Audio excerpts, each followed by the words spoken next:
Next நேயர்களுக்கு என்னோட அன்பான வணக்கங்கள். இன்னைக்கு நம்ம குரு பயிற்சி குறித்து தான் பார்க்க போறோம். அதை நம்ம கூட ஷேர் பண்ணிக்கிறதுக்காக சுபம் ஸ்ரீ டாக்டர் விஜயகுமார் அவர்கள் இணைஞ்சிருக்காங்க. வாங்க நிகழ்ச்சிக்குள்ள போகலாம். வணக்கம் சார். வணக்கம் மேடம். எப்படி சார் இருக்கீங்க? அருமையா இருக்கேன். ஓகே சார், இன்னைக்கு நம்ம குரு பயிற்சி பத்தி பேச போறோம். எதுக்கு சார் இது இவ்வளவு ஸ்பெஷலா பாக்குறாங்க? குரு பயிற்சி வரப்போகுதுன்னு முதல்ல குரு அருளால் பல வாழ்க்கையில் திருவருள் வரும். Okay sir. குரு இருக்கிறதுலே சுப கிரகத்தில் அவர் மிக மிக முக்கியமானவர்.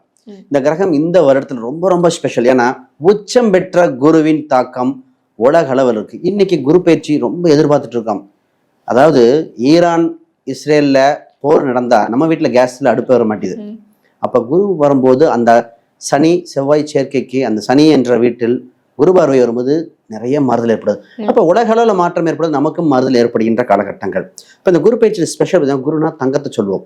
இந்த குரு உச்சம் பெற்று அக்டோபர் 30 வரைக்கும் முழு சுபராக முழு பலனா நிற்கிறார். இதுல ஸ்பெஷல் நான் இந்த வருஷம் அதிசார பலனாக சிம்மத்தில் வரார். அப்ப சொல்லுவாங்க, சார் 6 ராசிக்கு மட்டும் நல்லது சொல்றீங்கன்னா ஒன்றும் கவலைப்படாதீங்க, குரு பிரிச்சு கொடுக்குறார். இன்னும் குரு அதிசாரத்துல ஜனவரி 25 வரைக்கும் பலாபலனை அள்ளி கொடுக்க போறார். அது மட்டுமா மீண்டும் கடகத்துக்கு வந்துடுறாரு. அப்ப இந்த வருஷம் பல பயிற்சி நடக்கின்றன. இப்போ பொருளாதார ரீதியாக நிறைய பேர் பொருளாதாரம், திருமணம், குடும்ப ரீதியாக குழந்தை பாக்கியத்தில் பல பேர் குழந்தை பாக்கியத்துக்கு குருதான். பெரும் செல்வத்துக்கு இன்றைய ஒரு வியாதி, மிகப்பெரிய உலக அளவில் ஒரு வியாதி வந்துட்டு இருக்கு, மனநோய், ஸ்ட்ரெஸ். ஸ்ட்ரெஸ் என்ற ஒரு விஷயத்துக்கு தீர்வு காணும் குருவாக இருக்கிறார். அப்ப கடகத்தில் குரு உச்சம் பெறும்போது உலக அளவில் பொருளாதாரம் சிறப்பாக இருக்கும், மகிழ்ச்சிகள் அதிகரிக்க வாய்ப்பு உண்டு. அதை எதிர்நோக்கி தான் இங்க காத்துட்டு இருக்கோம். இந்த சிறப்பு பாத்தீங்கன்னா இது ஹம்ச யோகத்தில் குரு 5 யோகத்துல இது மிகப்பெரிய குரு அல்லது மீனத்திலேயோ அல்லது கடகத்தில் உச்சம் பெறும் பார்வை செலுத்தும் 4 ராசிகள் மிக மிக யோகத்தை பெறும். இந்த நேரத்தில் இந்த குரு பயிற்சி ரொம்ப முக்கியம். இதுல சனியின் தாக்கத்தை குறைக்கின்றன, அது மிகப்பெரிய சிறப்பு. அடுத்து மட்டும் இல்லாம குரு 12ஆம் வீடு காலபுருஷனுக்கு 12ஆம் வீடு, காலபுருஷனுக்கு 8ஆம் வீடு. 8ஆம் இடம் அது பிரச்சனைகள், அது 10ஆம் வீடு தொழில் ஸ்தானங்கள். அப்ப மக்கள் சுபமாக இருக்க, மழை வெள்ளம் சம்பந்தப்பட்ட கண்ட்ரோல் அனைத்துக்கும் இவர் தான் இருக்கார். சரி, நம்மளுக்கு என்ன சார், ஒரு மனிதனுக்கு பல தாக்கத்தை கொடுக்க போறார், நம்ம ஏங்கி கொண்டிருக்கு. இப்ப நிறைய பேருக்கு பார்த்தீங்கன்னா டைவர்ஸ் என்ற ஒரு கேள்விகள் வந்து கொண்டே இருக்கின்றன. 10 வருஷம் 15 வருஷம் வாழ்ந்தவங்க, அதோட தாக்கம் என்ன, குரு என்ன நல்லது செய்ய போறாரு, இடம் வீடு சொத்து சம்பந்தப்பட்டது அமையுமா அமையாத, கைப்படி நிலமா எனக்கு வேணும்பாங்க, அதை பத்தியும் இங்க சொல்ல போறோம். ஆக இந்த இது ஒவ்வொரு ராசிக்கும் இப்ப நம்ம பேச போற ராசியில ஒவ்வொரு விஷயம் தெளிவா பாத்திரலாம். ஓகே சார், மீனராசி நேயர்கள் பத்தி பேச போறோம். அவங்களோட குரு பயிற்சி அவங்களுக்கு என்ன மாதிரி பாசிட்டிவ்ஸ் எல்லாம் தரப்போகுதுன்னு தெரிஞ்சுக்கலாமா சார்? அதாவது பாசிட்டிவ்ல ஹையஸ்ட் டு த கோர் அப்படிங்கிறது மீனராசிக்கு தான். என்ன சார் அப்படியே சொல்லிட்டீங்க? அவங்க தான் ஜென்ம சனிகள், மந்திரி சுட்ட கோழி மாதிரி இருந்தாங்கன்னு சொல்லுவோம். ஒரு கிராமத்து வட்டார வழக்குல சனியின் தாக்கமா இருந்து எல்லாமே ஸ்லோ டவுனா இருந்தது அவங்களுக்கு தான். ஒரு பார்க்க கோடி நன்மையாக பிரகாசமாக மன தெளிவு ஏற்பட்டு வாழ்வில் ஜெயிக்கணுங்கிற எண்ணம் இளமையில் இருக்கிறவங்களுக்கு வயதானவங்க வரைக்கும் மாற்றம் ஏற்படுது. முதல்ல இந்த ராசியை பத்தி தெரிஞ்சுக்கணும். இந்த ராசி பார்த்தீங்கன்னா மீனம் என்ற ராசி இடத்துக்கு தகுந்த மாதிரி நெளிந்து போகக்கூடிய அம்சம் உண்டு. இந்த ராசி பார்த்தீங்கன்னா மாற்றத்தை எந்த ஒரு மாற்றமும் அக்செப்ட் பண்ணக்கூடியது. இந்த ராசி குருவோட வீடு, ஆனா இங்க சுக்கிரன் உச்சம். அப்ப நல்ல கருத்து எதா இருந்தாலும் ஏற்றுக்கொள்ளக்கூடிய குணம் உண்டு. இந்த ராசி கலை உணவும் உண்டு, ஆன்மீகம் எல்லாமே இருக்கும். குழப்பாத, அதாவது நீர்விடா குழப்பிக் கொள்ளாத மீனம் ஜெயித்து கொண்டே இருக்கும். குழப்பாதி கொண்டாதுன்னா ஒரு வேணும் வேண்டாம், வேண்டாம்னா ஓகே, வேணும்னா வேண்டான்னு சொல்லிட்டு அது பண்ணி தான் நல்லா இருக்குமோ, இது பண்ணி அந்த குழப்பம் மட்டும் வந்துடக்கூடாது. இந்த ராசியோடது. இப்பொழுது இந்த ராசிக்கு குரு பார்வை வருது. குரு பார்க்க கோடி நன்மையாக வெளிச்சத்துக்கு வராங்க. புகழ் பெறுகிற கால சூழ்நிலைகள், தடங்கல்களா விலகிற அம்சம் வந்திருக்கு. ஃபர்ஸ்ட் இந்த மீனத்தை பத்தி பேசணும். ஃபர்ஸ்ட் இவங்களுக்கு திருமணத்தை பத்தி பேசணுங்க. இந்த ராசிக்கு திருமணம் இருக்கா இல்லையா? நிறைய பேர் ஒரு மூட நம்பிக்கையில என்ன பண்ணிட்டாங்க, ஜென்ம சனி இருக்கிற பையனுக்கு பொண்ணு கொடுக்க கூடாதுட்டாங்க. அப்படி பாத்தீங்கன்னா யாருமே ஆகாதே. இப்பதான் அவனோ பெண்ணோ திருமணம் செய்யணும் ஒரு கமிட்மெண்ட்டுக்குள்ள வருவாங்க. வாழ்க்கையில ஜெயிக்கணுங்கிற ஒரு எண்ணம் வருது. அப்ப திருமண வாழ்க்கை முதல் சிறப்பாக இருக்குது. தடைபட்ட திருமணத்துக்கு ஒரு வாழ்க்கை விடிவு காலம் வருது. திருமணத்தில் 10 பொருத்தம் மட்டும் எப்பவுமே பத்தாது.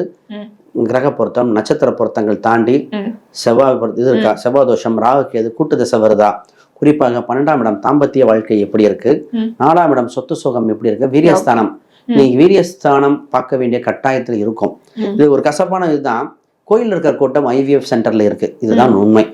நிறைய பேர் எங்க கிட்ட கிளைண்ட்ல அங்க பாக்குறோம், பெண்கள்லாம் பிசிஓடி பிரச்சனை, எண்டோமெட்ரியோசிஸ்னு வருது. ம். ஆண்கள்னா அணுக்கள் எண்ணிக்கை கம்மி, இந்த மாதிரிலாம் வரும்போது இதெல்லாம் சரி செய்ய வேண்டிய கட்டாயத்தில் இருக்காங்க. ஆனால் இப்பொழுது அவங்களுக்கு நல்ல காலம் பிறந்திருக்கு. Okay sir. அப்போ அடுத்து ஸ்டூடெண்ட்ஸ்க்கு எப்படி சார் இருக்கு? நிச்சயமாக கரெக்டான கேள்வி கேட்டீங்க. நானே சொல்ல நினைச்சேன். பொதுவாக ஸ்டூடெண்ட்ஸ்ல இந்த ராசி என்னன்னா, என்ன சப்ஜெக்ட் எடுத்தா வாழ்க்கை சிறப்பா இருக்கும். ம். படிக்கிறது ஒண்ணா இருக்கு, வெளியே வர்றது ஒண்ணா இருக்கு நிறைய பேத்துக்கு. இவங்களுக்கு இப்ப என்ன மேனேஜ்மெண்ட் கோட்டாவா, மெடிசினல் கோட்டாவா, இல்ல கவர்மெண்ட் எக்ஸாமா, இல்ல சாதாரண டிப்ளமா போறதா, இப்படி ஒரு எண்ணம். அப்ப நிறைய பேர் பார்த்தீங்கன்னா, சார் என் பையனுக்கு மேக்ஸ் வர மாட்டேது, பயாலஜி குரூப் போட்டு கொண்டு வரேன், இந்த மாதிரிலாம் கேட்குறாங்க. அப்போ ஃபர்ஸ்ட் அவங்க ஜாதக ரீதியாக ஒரு ஜாதகம் ஒரு அம்மா கேட்கும், உங்க பையனுக்கு சினிமா துறை ஆர்வம் அதிகமா இருக்கு, அதில் அனுப்பிடுங்க சார். அது வாழ்க்கை இருக்கா இல்லையா, கண்டிப்பா ஷைன் பண்ணுவாங்க. ஏன்னா ஹோட்டல் மேனேஜ்மெண்ட் சொல்லதான் அனுப்பியிருக்கோம். அந்த பையனுக்கு அதுதான் ஆர்வம், அதுதான் தொழில ஷைன் பண்ணுவான். கண்டிப்பா. அப்ப அந்த மாதிரி இருந்தால் அப்படி அனுப்பிடுறோம். ஒரு சிலர்லாம் ஆர்மி காலேஜ்ல இருக்கு, அதுல படிக்க வச்சிருப்போம். அப்ப கல்வியை தேர்ந்தெடுத்தால் வாழ்க்கை ஓகே. அடுத்து பொருளாதார ரீதியாக முக்கியமா பார்க்கணும். இந்த ராசிக்கு 6ஆம் இடத்தில் கேது மாற்றத்துக்காக வெயிட் பண்ணிட்டு இருக்காங்க. இப்ப என்னன்னா, தன் தகுதி இருந்தும் தன் தகுதிக்கு குறைவாக வேலை செய்தவர்கள். இப்ப 6ஆம் இடத்துல கேது வந்தாலே ஒன்று கடன் இருக்கும், இல்லை ஏதோ ஒரு பிரச்சனை இருக்கும். அதனால அந்த வேலை செய்யும் இடத்தில் பொறுமையாக போக வேண்டிய சூழ்நிலை. இப்போ சேஃபஸ்ட் சைடு போக வைப்போம். என்ன சேஃபஸ்ட் சைடுனா, வேலையில ஒரு சில மாறுதல் உலக அளவில் நடக்க போகுது. ஐடி துறையில் இருக்கிறவங்க ரெசிஷன் ஒன்று வரப்போகுது. அப்போ வெளிநாட்டு வேலைக்கு ரிஸ்க் எடுக்க போறதுக்கு முன்னாடி கவனமாக செயல்பட வேண்டியது. அப்ப தொழிலில் கவனமாக இருந்து கடனை குறைத்து, இந்த நேரத்தில் இடம் வாங்குறேன், வீடு வாங்குறேன், சொத்து வாங்குறேன்னு பல பிளான் பண்ணுவாங்க. பல்கா எதுவும் அமௌண்ட் இன்வெஸ்ட்மெண்ட் பண்ணக்கூடாது. அது இல்லை, ஜாதகம் பார்த்துட்டு பண்ணணும்.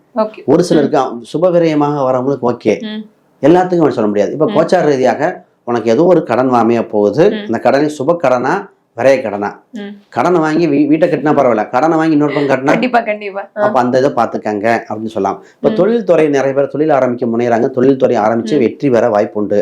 10ஆம் உச்சம் பெறனால தொழில்துறை உண்டு, ஆர்வம் ஏற்படுகிறது, புது வாய்ப்புகள் பிறக்கின்றன. அதாவது அந்த தொழிலே பார்த்தீங்கன்னா மிகப்பெரிய ஒரு வளர்ச்சி ஏற்படுகிற சூழ்நிலை வந்தனால டெவலப்மெண்ட் உண்டு, அதை சரியாக பயன்படுத்திக்கணும். Okay sir. இருந்தாலும் அவங்க கேர்ஃபுல்லா இருக்கணும்னு ஒரு சில விஷயங்கள் இருக்குல்ல, அது என்னன்னு சொல்லிடுங்க, அதுக்கான பரிகாரமும் சொல்லிடுங்க சார். நிச்சயமா இவங்க கவனமாக இருக்க வேண்டியது உணவு பழக்க வழக்கங்கள் மாற்றம் தேவை. எப்பவுமே 6ஆம் இடத்துல கேது வந்துட்டாலே டைஜஷன் லெவல் மாறின அர்த்தம். உணவு ஃபுட்டு பழக்கங்கள்லாம் இருக்கலாம். ஒரு சில ஹெல்த் இஷ்யூஸ் லங்ஸ் சம்மந்தப்பட்டது கவனமாக இருக்கணும். இதில் கவனமாக இல்லைன்னா மாற்றம் கொஞ்சம் பாதிப்பு ஏற்பட்டுரும். First one. அப்புறம் இவங்களுக்கு அடிக்கடி ஸ்கின் தொந்தரவு வருது, ஸ்கின் ப்ராப்ளம் வர மாதிரி இருக்கு. ஒரு சிலர்லாம் பார்த்தீங்கன்னா இந்த ஹார்ட்ல லைட்டா பிரச்சனை இருக்கு, கால் நடக்க முடியல, கால் அடிபடுதும்பாங்க. இது வயதானவங்களுக்கு ரொம்ப ஜாஸ்தியா இருக்கு, நரம்புல இருந்து வந்து வருது. அப்ப கோயில் பரிகாரங்கள், நான் பொது பரிகாரம் சொல்றேன், ஜாதக ரீதியாக பார்த்தா பர்ஃபெக்டா இருக்கும். கோயில் பரிகாரமாக இவங்க முக்கியமாக பார்க்க வேண்டியது விநாயகர்ல சித்தி விநாயகர், காரிய சித்தி விநாயகர் இருக்கும். ஆமா, சித்தி விநாயகர் வழிபாடு செய்வது முக்கியம்.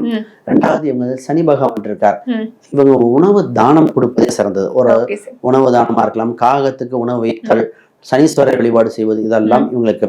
சந்திரன் கடலை குறிக்கும். அப்ப இவங்களுக்கு ரொம்ப மனசு நெருக்கடியா இருக்கா, ஒரு பீச்சுக்கு போயிட்டு வர்றது, ஃபால்ஸ், நீர்நிலை உள்ள இடத்துக்கு போயிட்டு வந்தால் வாழ்வில் வெளிச்சம் வெற்றி. கண்டிப்பா சார், கண்டிப்பா. நன்றி சார். தேங்க்யூ.